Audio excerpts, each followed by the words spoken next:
Hey, salut tout le monde, c'est Pamvani, bienvenue dans cette nouvelle vidéo où aujourd'hui on va pas parler d'Animal Crossing. Et non, j'ai d'autres passions dans la vie. On va parler de mes cheveux. C'est la première fois que je fais ça sur YouTube.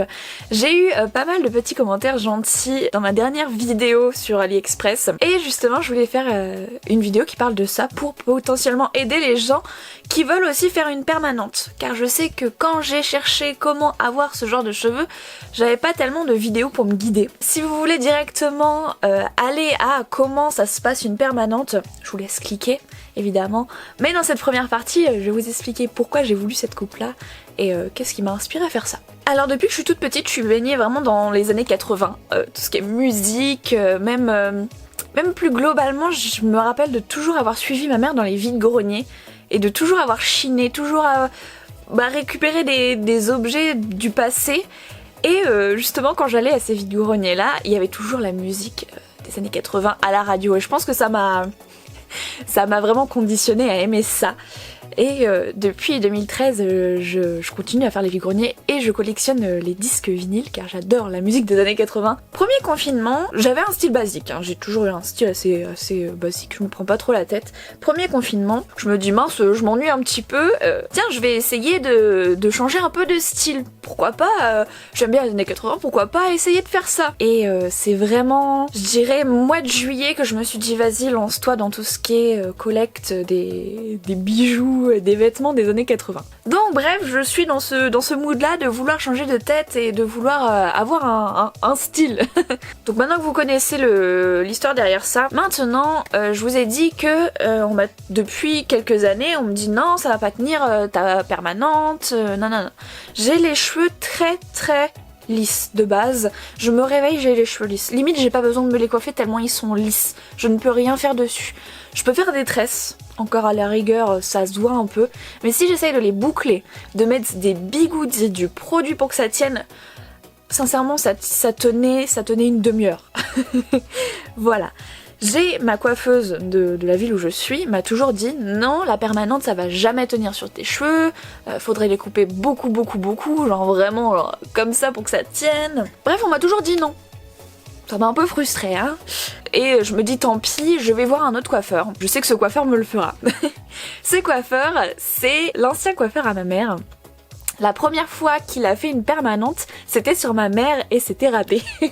C'était dans les années 90, je crois pile poil 90 en plus. Et je me suis dit, bah allez, je vais prendre ce coiffeur là, je sais qu'il va pas me la rater du coup. Vu qu'il faisait ça dans les années 90, je me suis dit, il va faire exactement ce que je veux comme coupe. L'inspiration, l'idée que je voulais exactement dans ma tête, je vais me décaler, je vais mettre des photos, c'est la coiffure de Sandra, une chanteuse allemande qui chante en anglais. In the Heat of the Night et Maria Magdalena. Je trouve ses cheveux magnifiques. Ça se voit que Sandra c'était une permanente. Donc je me dis, il va peut-être réussir à me faire un truc à la Sandra. J'y vais avec cette idée là en tête, je veux une coupe comme Sandra. Donc je vais à mon rendez-vous. Et là on passe dans la partie technique de comment se passe une permanente. Mon coiffeur m'a pris le créneau de 2 heures et m'a pris le créneau de toute la matinée en fait. Vu que normalement une permanente ça tient pas sur cheveux longs, fallait qu'il me les coupe. Je lui ai dit que j'avais les cheveux très longs, je sais pas si vous allez voir, j'avais les cheveux qui allaient jusqu'à là, et je lui ai dit est-ce que je peux garder juste le bas de mes cheveux, la longueur du bas de mes cheveux. Au-dessus si tu veux dégrader, tu dégrades, y a pas de souci. Parce que Sandra, ses cheveux niveau là, vous voyez, c'est très court.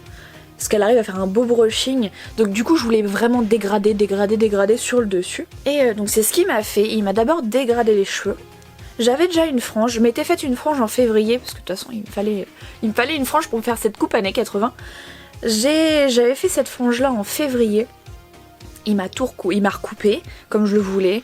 J'ai fait voir les photos de Sandra, il a vraiment compris ce que je voulais. Donc ça c'était déjà génial. Donc il me coupe les cheveux. Et là vient l'heure de mettre les bigoudis. Alors il y a 2 techniques pour faire la permanente. Il y a l'ancienne technique donc à l'ammoniac, un produit assez... Et il y a un deuxième produit plus naturel, mais ça tient moins bien. Et ce que ma coiffeuse voulait me faire ici là, c'était avec des produits plus naturels. Et déjà qu'elle me disait que ça allait pas tenir, mais en plus avec son produit c'est sûr que jamais ça allait tenir en fait. Du coup c'est peut-être pas bien que j'ai fait ça avec l'ammoniac, mais mes cheveux, j'ai jamais rien fait avec mes cheveux. Il y avait aucune couleur dessus, il y avait rien. Je sais que mes cheveux vont tenir quoi, ils vont pas tous tomber. Du coup me voilà partie pour faire la permanente à l'ammoniac. Il prend des petites mèches de cheveux. Il a une petite éponge donc avec le produit, hop, il tapote là-dessus, hop, il prend les petites mèches et c'est avec des petits rouleaux, parce que comment expliquer, c'est avec des petits rouleaux, puis il embobine et puis il met un sorte de petit élastique, toc, voilà. Je sais pas combien de temps ça a pris de faire toute ma tête, je dirais une bonne demi-heure, 45 minutes. Et ensuite, là, je savais pas que ça se passait comme ça. Ensuite, il m'a donné un rouleau de sopalin. Alors un sopalin enroulé comme ça, pas un rouleau, juste du sopalin enroulé pour que je mette autour de ma tête. Donc au-dessus des bigoudis. Je vous mettrai, tiens, je vais me décaler, je vous mettrai des photos là. Et il va prendre le produit avec l'éponge et il va complètement me comme ça pour que ça se diffuse sur ma tête. J'ai le cuir chevelu sensible et j'ai du psoriasis aussi. Donc je savais que ça allait un petit peu piquer. Mais je me dis, j'ai déjà eu l'habitude, c'est pas très grave. Je savais que j'allais pas faire de réaction allergique. Il s'est passé quand même quelque chose. Donc je maintiens le rouleau de sopalin comme ça. Et là je sens que bah du coup ça coule un peu par là quoi. Et mon oreille, cette oreille là, ça se met à avoir très très chaud. J'ai vraiment très très chaud à l'oreille, tellement chaud que ça me brûle et ça me fait mal. Je me dis mais qu'est-ce qui se passe? J'ai pas de psoriasis sur l'oreille, pourquoi ça me fait mal? J'avais un autre sopalin dans la main, j'essaye d'éponger parce que ça me brûle tellement. Je regarde le sopalin, je commençais à saigner.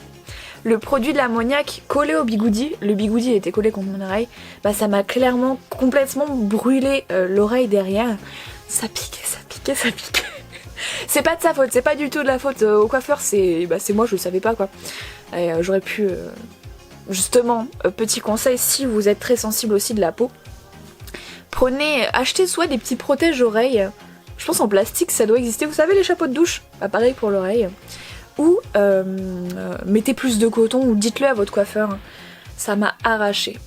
J'étais là en mode quand est-ce... Je suis pas douillette normalement, j'étais quand est-ce que ça se finit? Quand est-ce que ça se finit? Après, il m'a mis le truc pour sécher un peu. Donc on l'a... Je sais pas c'est combien de temps de pause, mais ça a été le maximum de temps qu'on pouvait, parce que mes cheveux ils sont tellement raides, tellement raides mes cheveux, qu'il regardait de temps en temps si ça prenait forme. Il va me rincer un peu l'ammoniac. Tchouk tchouk tchouk tchouk tchouk. Et après il me remet, toujours avec les bigoudis, et il met un autre produit, je sais pas c'est quoi l'autre produit, c'est pas l'ammoniac, mais c'est pour justement, pas solidifier, mais vous voyez ce que je veux dire, pour que ça reste dans cette forme-là. Je vais ensuite donc rincer tout ça, il m'enlève les bigoudis, oh, qu'est-ce que ça fait du bien quand il enlève les bigoudis et quand il repasse le jet, oh ça soulage.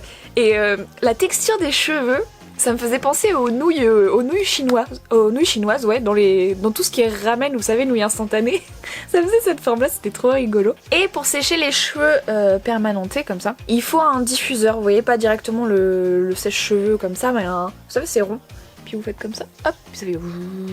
Faut vraiment prendre son temps. Donc, il me fait ça, il met aussi du produit pour que ça tienne, ça boucle. Et je voulais que ma frange, là, vous voyez, elle est ondulée. On s'est demandé est-ce qu'on boucle ou pas la frange, puisque je voulais un peu la lisser. Et donc on l'a quand même bouclée et après il m'a fait un brushing pour avoir la frange droite. J'ai pas du tout regretté ma permanente. Pour le prix, il me semble que c'était un cadeau, ma mère m'a fait un cadeau, ça a coûté 65 €. Pour moi c'était pas cher, surtout sur cheveux longs comme ça. Si vous avez les cheveux longs comme moi, pensez à une fourchette entre 60 et 80 €. Voilà, est-ce que j'ai d'autres conseils à donner? Si, j'ai d'autres conseils à donner, c'est l'après permanente. Je crois que je suis à peut-être mon 7e shampoing, là je viens de me les laver, donc ils sont encore assez bouclés, mais au bout de 2-3 jours, les boucles se détendent. Pour me laver les cheveux, j'utilise ça, Energy Fruit. Shampoing, soin, zéro sulfate, nutrition et définition. Huile de coco, beurre de karité bio. C'est pour donc les cheveux bouclés. Et dans la même gamme, il y a l'après-shampoing où on peut se servir de masque. Je me lave les cheveux avec ça, je les rince. Et après ça, je les mets sur mes longueurs et je laisse poser à peu près 4 minutes. J'utilisais ça avant déjà pour faire mes boucles avec les bigoudis qui tenaient pas. Ça tenait lorsque mes cheveux étaient courts. Lorsque j'avais un carré, ça faisait des belles boucles. Mais une fois que j'avais les cheveux longs, même ça aidait pas. Donc c'est une mousse coiffante pour les cheveux bouclés. Ce que je fais en sortant du bain, de la douche plutôt, c'est qu'il faut pas frotter les cheveux bouclés comme ça, faut vraiment faire comme ça avec la serviette tout le temps. Et ensuite je mets ça sur mes mains, je frotte et puis pareil je fais tout le temps ça. Touc, touc. Ensuite pour ma frange, on va le faire tout de suite parce qu'il faut que je sorte, alors je vais vous faire voir ce que je fais pour avoir une coupe un peu années 80. La coupe plus les boucles d'oreilles, je trouve que c'est le combo pour justement avoir un look assez vintage. Ce que je fais, vous voyez là j'ai une grosse touffe de cheveux parce que ma frange elle est... Ma raie elle est de ce côté là. Vous voyez, hop, j'ai une petite frange là. Donc assez fine. Ce que je fais, je prends la petite frange, comme ça. Et je prends un petit rouleau, j'ai acheté ça encore sur AliExpress, on dirait que je parle d'AliExpress dans chaque vidéo mais non. Ce qui serait mieux de faire aussi c'est de la remouiller un petit peu la frange, vous savez avec un petit diffuseur là, un petit brumisateur. Et d'habitude je mets des... J'ai les oreilles percées mais depuis que je fais années 80 tout ça, je mets des boucles d'oreilles à pince, celles-là c'est vraiment mes préférées. Et bizarrement, j'ai un souvenir plutôt douloureux des boucles d'oreilles à pince quand j'étais petite, mais en vrai... Je les sens pas du tout. Quand je les sens plus du tout. À la fin de la journée, oui, un petit peu plus. Mais aujourd'hui, je vais pas mettre ça, je vais mettre celle-là. Des anneaux. Hop, parce que j'ai fait le maquillage bleu. Alors, on accorde le maquillage au bout d'oreille. Et ce que je fais aussi, ça va pas marcher parce que j'ai les cheveux encore humides. Pour donner un peu de volume, parce que vous savez, années 80, ça rime avec volume dans les cheveux. C'est ce que je voulais depuis le début, c'est que mes cheveux étaient tellement plats et lisses. Et donc ce que je disais, avec mon fer à lisser, je prends, vous savez, la mèche que là j'ai mis un peu en arrière, je fais comme ça et hop, toc, pour que ça fasse après un truc un peu... Vous allez pas voir grand chose, mais bon, comme ça, vous voyez, ça donne un peu de volume là-haut. Le coiffeur lui-même a dit que c'était surprenant que mes cheveux arrivaient à tenir la permanente. Bon, comme je vous l'ai dit, au bout de quelques jours, ça se détend un peu.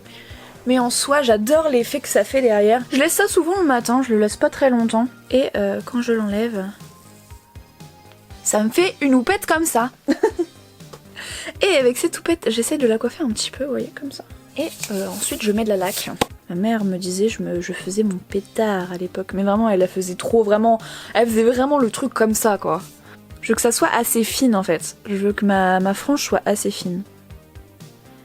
Les idoles japonaises des années 80, elles avaient une frange toute fine, c'était trop mignon. Et là je fais comme ça. Et le derrière aussi, le derrière souvent c'est la condor quoi, et ça aplatit. J'espère que cette vidéo aura été utile s'il y a des gens qui veulent faire une permanente. J'espère que j'ai dit des bons conseils, assez clairs et nets, parce que les vidéos que j'avais regardées c'était long, elles expliquaient un peu moyennement. J'espère que du coup que ces personnes-là auront trouvé leur bonheur ici. Voilà. Et n'hésitez pas à me dire si vous voulez d'autres vidéos où je parle des années 80. Vous savez, j'ai une belle collection de vinyles, j'écoute de la city pop, tout ça. Si jamais vous voulez d'autres vidéos où vous avez des idées, ou même que vous avez des conseils pour les cheveux bouclés permanentés, n'hésitez pas à laisser un commentaire en m'expliquant tout ça. J'aime bien apprendre des nouvelles choses et la plupart du temps, quand j'ai des commentaires hyper constructifs, ça m'apprend plein de choses et c'est vraiment chouette. Voilà, et je vous dis à la prochaine pour de nouvelles vidéos. Bye bye!